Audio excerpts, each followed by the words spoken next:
बिस्मिल्लाहिर्रहमानिर्रहीम। अस्सलाम वालेकुम मेंबर्स, व्यूअर्स, होप सब खैर खैरियत से होंगे।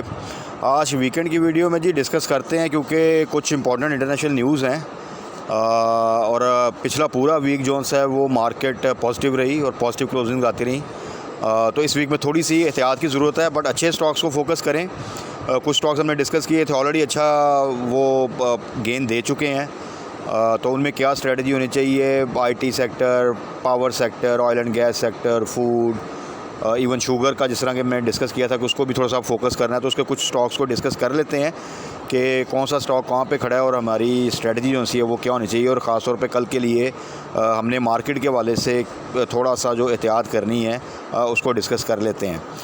तो सबसे पहले आ जाए ज़रा फ्राइडे की क्लोजिंग। फ्राइडे को भी मार्केट ने पॉजिटिव क्लोजिंग दी, 2 के जस्ट 41 पॉइंट्स की क्लोजिंग थी KSE इंडेक्स की। लेकिन आप देखें तो अभी तक जो ये मंथ स्टार्ट हुआ था अक्टूबर का, उसमें अब तक तकरीबन मार्केट जो है वो 1300 पॉइंट जो है ना वो ऐड कर चुकी है, जो कि प्रीवियस मंथ की क्लोजिंग थी।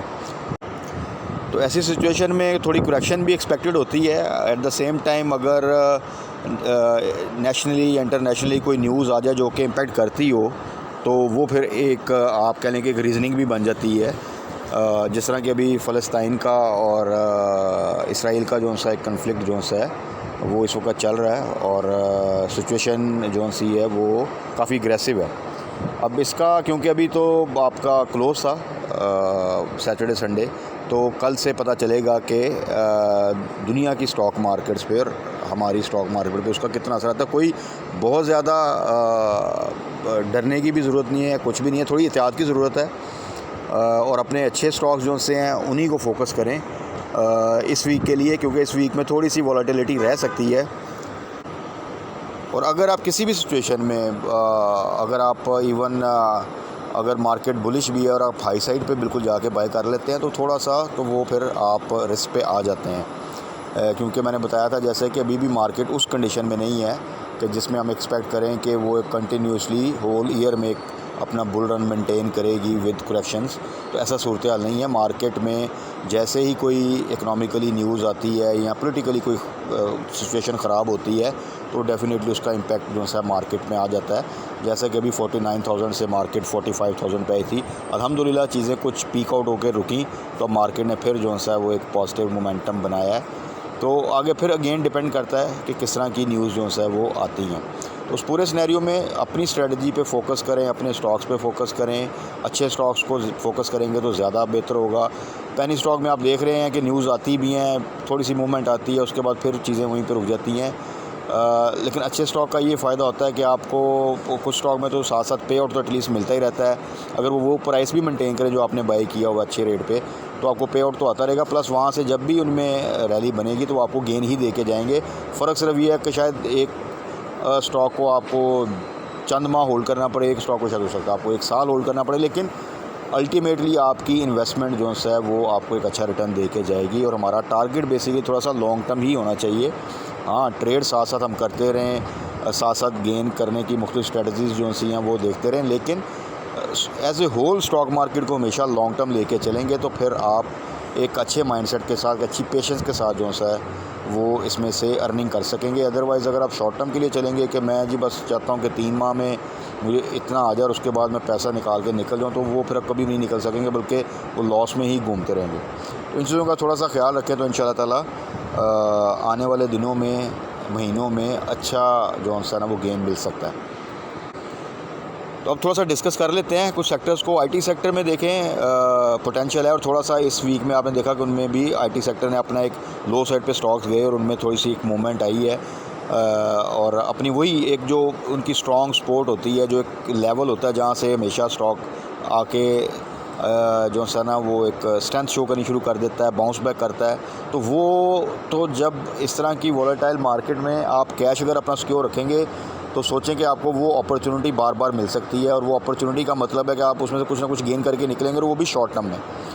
ऐसी सूरत हाल में अगर आप इस तरह प्ले करते हैं तो आपको ज़्यादा लॉन्ग टर्म भी वेट करने की ज़रूरत नहीं। आप कुछ अमाउंट को ट्रेड करने के लिए रखें हमेशा और कुछ अमाउंट जो है अच्छे स्टॉक में लेके लॉन्ग टर्म के लिए रखें, तो फिर इस तरह आपको काफ़ी अच्छा जो है फ़ायदा शॉर्ट टर्म में भी कुछ ना कुछ होता रहेगा और लॉन्ग टर्म में भी अच्छा गेन आप कर लेंगे। तो आईटी सेक्टर में नेटसोल देखें 80 से नीचे जाता है, वहाँ से बाउंस बैक करके अब 82 के पास आ चुका है और पोटेंशियल उसमें है। जिन दोस्तों ने भी 80 से नीचे बाई किया है होल्ड करें, जिन्होंने ऊपर भी बाई किया है वो होल्ड करें।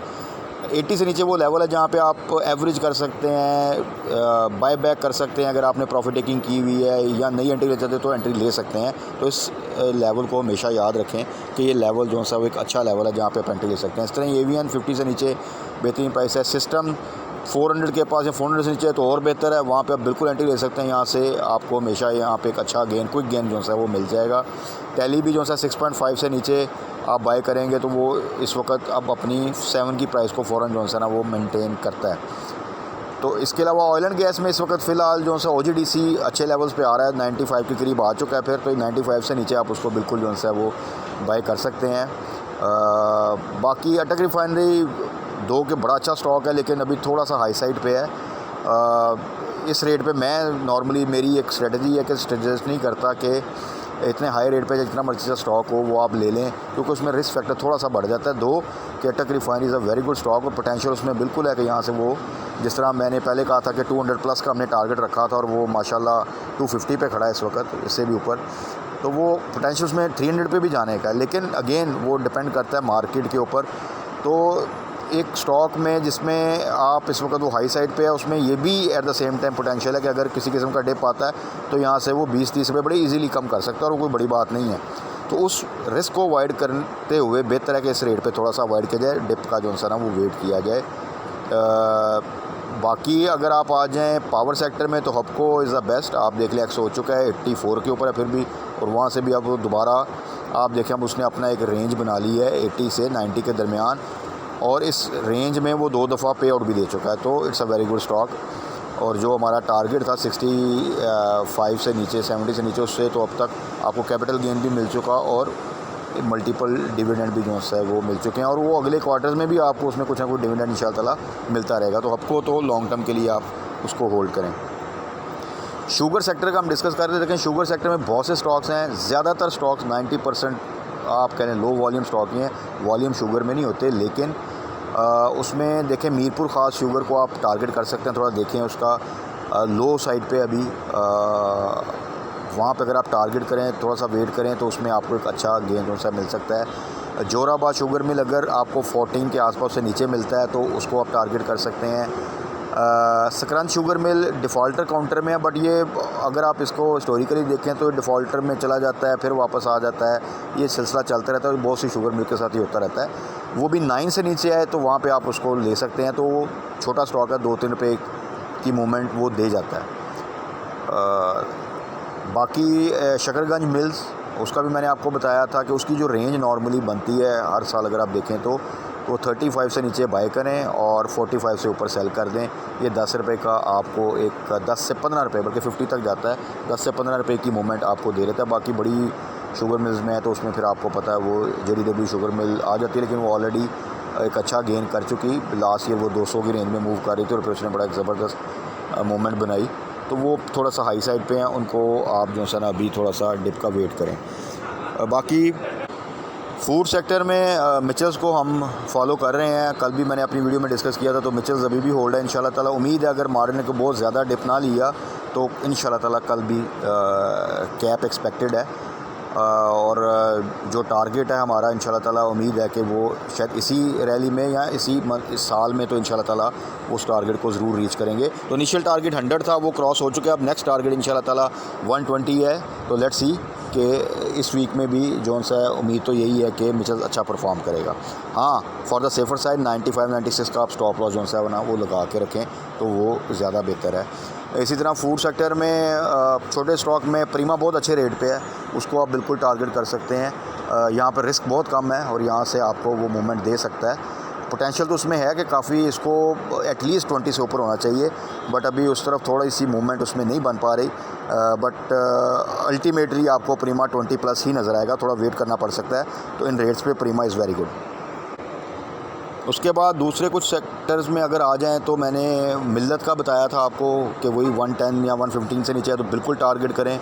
आपको वहाँ से आप देख लें कि मिल्लत ने बाउंस बैक किया, 2 का रिज़ल्ट अच्छा नहीं आया था और अब वो ऑलरेडी जो सा ना आप देखें तो 420 से ऊपर जो सा वो आ चुका है।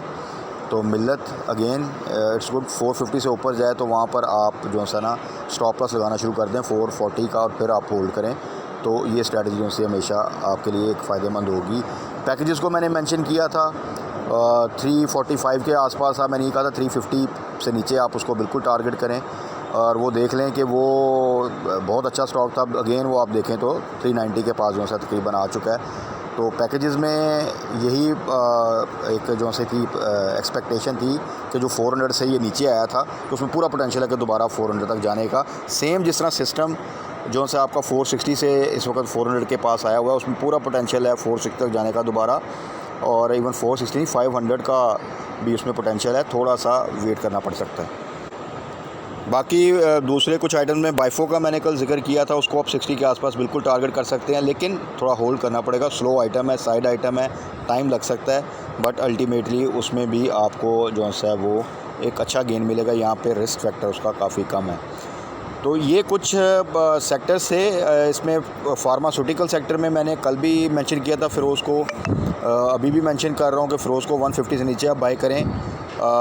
उसमें भी बहुत पोटेंशियल है कि आपको यहाँ से वो मिनिमम रिस्क के साथ एक अच्छा गेन जो है वो देखा जाएगा। अभी वो रिसेंटली भी अगर आप देखें तो आई थिंक 170 से उसने डिप लिया है, 176 तक गया था आई थिंक, वहाँ से डिप लेकर वो आया। तो अगर वहाँ तक भी जाए तो आपको यहाँ से ईज़िली जो है ना वो 20, 25, 30 रुपये का गेन मिल सकता है, बट पोटेंशियल उसमें भी 200 का, और वो टच करेगा, थोड़ा सा टाइम लग सकता है।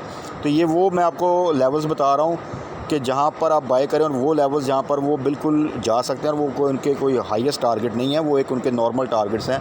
तो आप उनको अगर ज़हन में रख के इन्वेस्टमेंट करें तो आपको एक अच्छा फ़ायदा जो है उनमें हो सकता है। बाकी सिटी फार्मा को भी होल्ड करें क्योंकि उसने पे आउट भी दिया, छोटी वैल्यू का स्टॉक है और उसमें अच्छा पे आउट दे दिया उसने, रिज़ल्ट भी ठीक था, तो और प्राइस भी उसकी ठीक है। तो उसको आप बिल्कुल अभी जो है ना जिन्होंने भी बाय किया हुआ है वो होल्ड कर सकते हैं। डिप पे आता है तो बाय कर सकते हैं, उसमें भी पोटेंशियल है कि 30+ की प्राइस तो आपको इंशाल्लाह ताला दे सकता है। बाकी कल मार्केट के हवाले से अगेन वही स्ट्रैटेजी रखें, थोड़ी सी एहतियात, पहले थोड़ा सा मार्केट का देखें कि मार्केट का रिएक्शन क्या आता है। डिप पे चीज़ें आती हैं, जो लेवल्स बताए हैं जिन स्टॉक्स के वहाँ पर आती हैं वहाँ पे बिल्कुल आप बाय करें। हाँ, जो स्टॉक्स आपके पॉजिटिव साइड पे हैं जिनमें आप कुछ गेन मिल रहा है आपको, वहाँ पे स्टॉप लॉस ज़रूर लगा लें, ताकि अगर किसी किस्म का डिप आता है तो आप वहाँ पे पॉजिटिव एग्जिट लेके कैश सिक्योर कर लें। तो वो कैश फिर आप उसी स्टॉक को बाय बैक करने के लिए डिप पे ख़रीद सकते हैं, या और बहुत से स्टॉक जो हम डिस्कस करते हैं उनको आप बाय कर सकते हैं। तो इस तरह आपको साथ साथ जो है ना वो गेन भी मिलता रहेगा।